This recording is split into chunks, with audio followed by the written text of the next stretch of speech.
da história, a gente tem diversas alterações espaciais, né? Devido às grandes epidemias que aconteceram, elas se espacializam, né? Na própria arquitetura, no planejamento da cidade, nos desenhos da cidade, né? Porque a cidade ela era toda compacta, toda grudada, sem ventilação, sem insolação. Daí na cidade medieval já tem daí também os filósofos, os artistas, né? Discutindo essa questão, né? De como essa insalubridade, essa má qualidade urbana, né? A falta de ventilação, a falta de insolação, né? Nas casas mesmo e no próprio ambiente urbano, né? No século XV, é o Leonardo da Vinci. Então ele faz alguns desenhos assim, tratando especialmente da relação da largura da rua com a altura das edificações.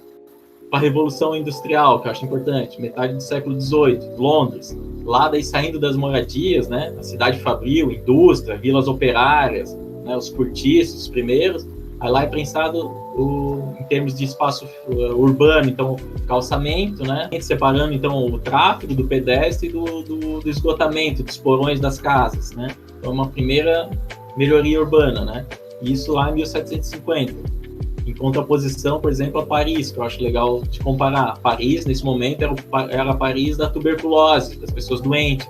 Limparam quarteirões inteiros, tiraram cortiço para abrir novas vias de infraestrutura urbana e as próprias edificações com mais janela, mais ventilação, mais salubridade.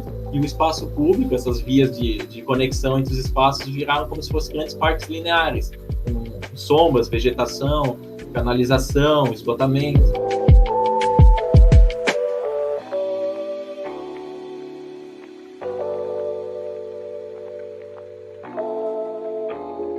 Na virada do século XIX para o século XX, nasce o pensamento dos modernistas, né? Que seria a mudança mais radical. E essa questão sanitária das pessoas tinha que ser trazida para a questão da arquitetura e do planejamento urbano, né? E isso vai se refletir o quê? Depois, nos projetos dos hospitais, nos projetos das escolas, né? Grandes janelas, grande ventilação, edifícios mais claros, brancos, né? Questão da higiene, da limpeza. Em termos de Brasil, o mais impactante é o modelo de Paris, que foi lá em 1850, que chega tipo, meio século depois, lá por 1900, no Rio de Janeiro, capital do Brasil, né? Então, o Pereira Passos, que era o prefeito, junto com o Oswaldo Cruz, que era o médico, né? Então, eles organizam o espaço urbano a partir de grandes vias, principalmente por causa da circulação e da questão do saneamento, que passa por baixo das vias, do subterrâneo, e depois dos próprios códigos de postura de obras e edificações. E, por exemplo, aqui em Florianópolis, no nosso caso, pegar aqui perto do IFSC, que a gente tinha o Rio da Bulha ali também. Era um rio, antes que descia a água do maciço, aqui do Morro da Cruz, e levava água para o mar. Eles fazem a melhoria do rio, né, o saneamento, né, e na questão urbana, daí eles removem esses cortiços para adequar alguns códigos de obra das novas edificações.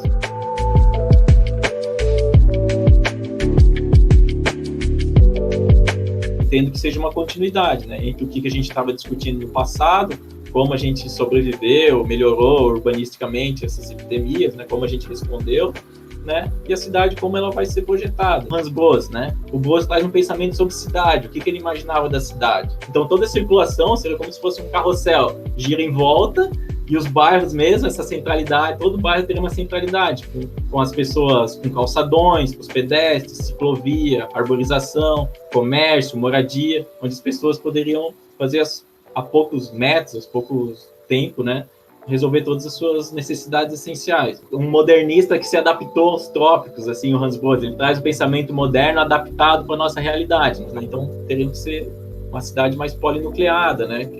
Evitando tantos deslocamentos, né? E com isso, com uma infraestrutura maior, intermodalidade de transporte aquaviário, teleférico, ônibus, VLT, né? Um conjunto de melhorias urbanas para a gente chegar no nível do desenho urbano, que eu acho que é essa cidade que a gente imagina, né? Que é uma cidade daí que eu chamo na escala do pedestre, né? Uma escala mais humana, tem acessibilidade universal.